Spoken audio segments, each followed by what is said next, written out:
इस मूवी की शुरुआत होती है अमेरिका के एक घने जंगल से, जहां पर हम कुछ तस्करियों को देखते हैं और वह इलीगल तरीके से किसी केमिकल पर एक्सपेरिमेंट कर रहे थे, जहां पर एक प्रॉपर काम चलाऊ लैब होती है। वहां पर वो अपना काम कर रहे होते हैं, तभी डीईए की टीम वहां पर उन सबको रंगे हाथों पकड़ने वाली थी।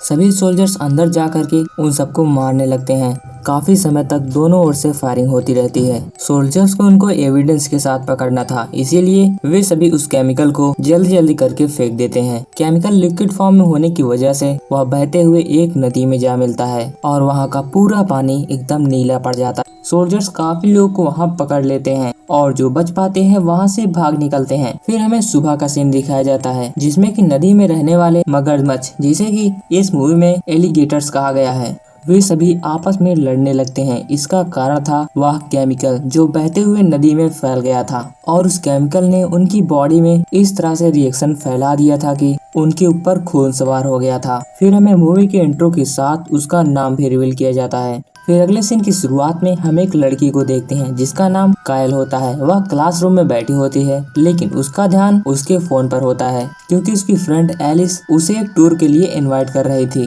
तभी टीचर कायल को देख लेती है और उसी से प्रश्न करना शुरू कर देती है और उस समय क्लास में एलिगेटर से बारे में बताया जा रहा था। कायल बेझिझक उनके सवालों का जवाब दे देती है और तभी क्लास खत्म हो जाती है। क्लास से कायल जैसे ही बाहर निकलती है, वैसे ही उसकी मुलाकात उसकी फ्रेंड एलिस से होती है। कायल एली के साथ बाहर जाती है क्योंकि एली के साथ कुछ फ्रेंड्स आए हुए थे जो कि कायल को एक ऐसी जगह ले जाने वाले थे जहां से वह अपने भाई की अस्थियां प्रोवाइड कर सके। और एलिस ने झूठ बोला था कि वह किसी टूर पे जा रही है। वे चारों जीप से एक सफर पे निकल जाते हैं।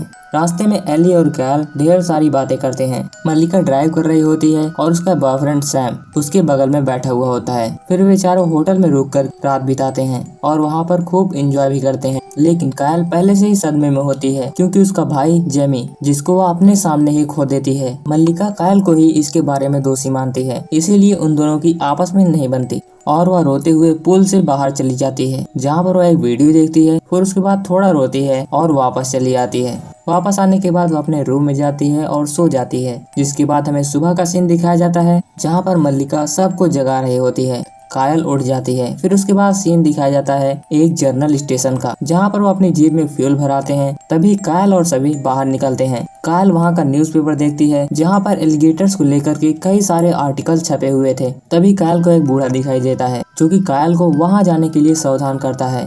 वह आदमी ज्यादा कुछ एलिगेटर्स के बारे में बता पाता उससे पहले मल्लिका उसे बुला लेती है। इसके बाद वे चारों एलिगेटर सेंक्रीड में इंटर करते हैं, जहाँ पर मल्लिका उन तीनों को लेकर के एक प्राइवेट एयरलाइन के पास जाती ताकि उसको ज्यादा दूर तक ड्राइव न करना पड़े। तभी उस एयरलाइन का ओनर फ्रैंक उन सबका वेलकम करता है। यह प्लेन फ्लोरिडा तक जाने वाला था, जिसके लिए वे चारों ही नहीं बल्कि कुछ और भी लोग थे। सभी प्लेन में चढ़ते हैं और प्लेन टेक ऑफ कर जाता है।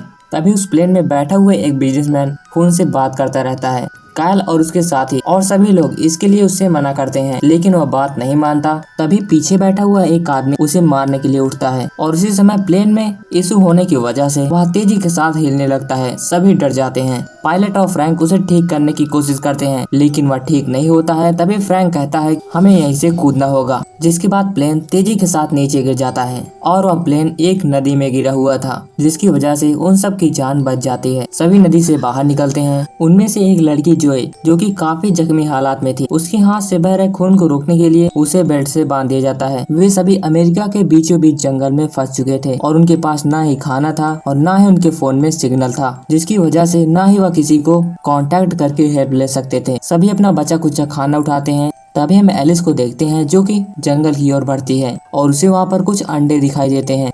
एलिस उनमें से एक अंडे को उठाती है, जिसके बाद हम देखते हैं कि फ्रैंक का पायलट जो कि नदी में ऊपर आता है। जैसे ही फ्रैंक उसे बचाने के लिए जाता है, वैसे ही एक एलिगेटर उसे अंदर की ओर खींच लेता है और फ्रैंक वहां से बाहर आ जाता है। अब उन सबको पता चल गया था कि यहाँ रुकना खतरे से खाली नहीं है। फ्रैंक कहता है कि वे सभी नॉर्थ ईस्ट की तरफ से आए थे और प्लेन भी ज्यादा दूर तक नहीं उड़ पाया, जिसकी वजह से वह एयरपोर्ट से 5 या 6 मील की दूरी पर होंगे। वे पैदल चलना शुरू कर देते हैं। तभी हमें उसी अंडे के घोंसले को दिखाया जाता है जिनमें सिर्फ एक अंडा होता है, यानी कि बाकी सब एलिस ने अपनी बैग में रख लिए। एलिगेटर उस अंडे को देखता है और उनके पीछे चला जाता है। वे सभी घने जंगल में आगे बढ़ते रहते हैं। वे सभी थोड़ा देर आराम करते हैं और रात भी हो जाने की वजह से उसी सेफ जगह पर रात बिताने का भी डिसीजन लेते हैं। उन सभी ने तय किया था कि एक एक जाग करके पहरेदारी करेंगे। सभी सो जाते हैं। तभी बिजनेसमैन वॉशरूम करने के लिए उठता है और जैसे उसका फोन बजता सुनाई देता है, वह बैठते हुए फोन को उठाता है, लेकिन उसको यह नहीं पता था कि वह पहले से ही एलिगेटर के मुंह में जा चुका है। जैसे ही वह फोन उठाता है वैसे ही एलिगेटर उन्हें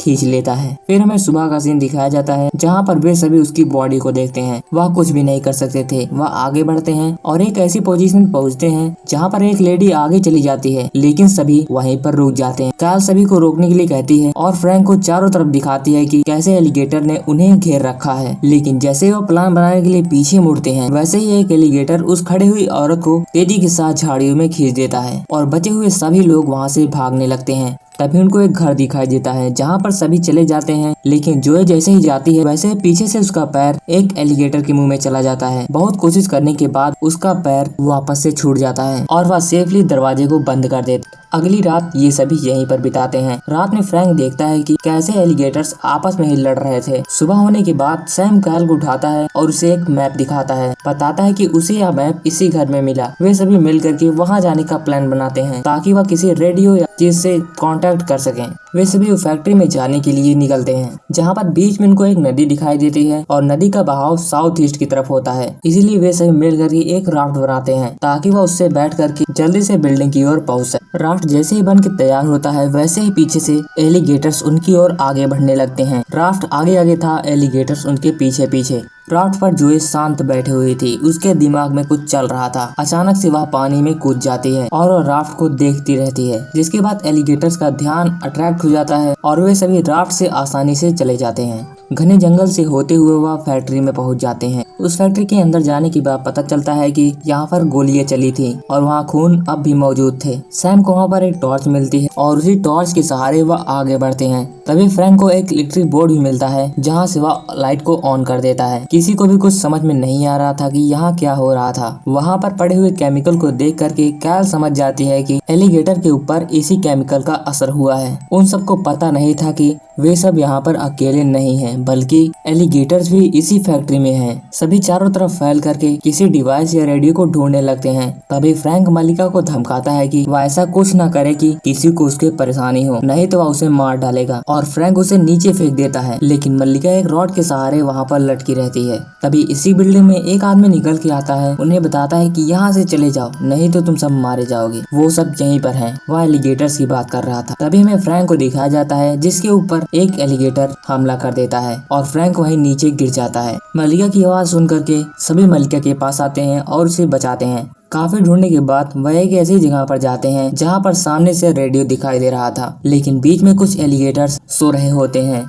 कायल हिम्मत बांध करके उसे पार करती है, जिसके पीछे पीछे एलिस, डोम और मल्लिका भी पार कर लेती है। लेकिन जब सैम उसे पार कर रहा होता है तभी उसका पैर वहाँ पर पड़ी एक लकड़ी से अड़स जाता है, जिसकी वजह से एलिगेटर्स जाग जाते हैं। बिना समय गवाए एलिगेटर्स सैम को अपनी ओर खींच लेते हैं। वे सभी दरवाजे को बंद करते हैं। कायल रेडियो से कांटेक्ट करती है और हेल्प मांगती है और वो ज्यादा कुछ बात नहीं कर पाती, तभी कनेक्शन कट जाता है। कायल को वहाँ पर एक बंदूक भी मिलती है। फिर वह पीछे के दरवाजे से बाहर निकलते हैं। तभी एक बड़ा सा एलिगेटर उनकी ओर बढ़ता है। कायल बंदूक ताने खड़ी हुई थी। तभी एलिस बैग निकाल करके उन अंडों को उसे दे देती है, लेकिन एलिगेटर्स एलिस का पूरा हाथ ही खा जाता है। कायल उसे बचाने के लिए बंदूक चलाता और डोम भी उसे मारने के लिए तलवार लेके आगे बढ़ता है। टॉम एलिस को उठा करके वहाँ से निकल जाता है और साथ ही साथ मल्लिका भी, लेकिन कायल अब भी इसी ओर थी। कायल के बंदूक की गोलियां भी खत्म हो चुकी थी, लेकिन कायल आगे बढ़ती है, चाकू उठाती है और उसकी आंख में भोंक देती है, जिसके बाद कायल भी दूसरी ओर चली जाती है जहाँ पर पड़े हुए ड्रम में फायर केमिकल था और उसे वहाँ डाल करके वहाँ पर आग लगा देती है, जिसके बाद वे चारों वहाँ से निकल जाते हैं। हेलीकॉप्टर भी उन्हें बचाने के लिए वहाँ पर आ जाता है और बाद में कायल को दिखाया जाता है कि वो अपने भाई जेमी की अस्थियों को नदी में डाल देती है और यह मूवी यहीं पर खत्म हो जाती है।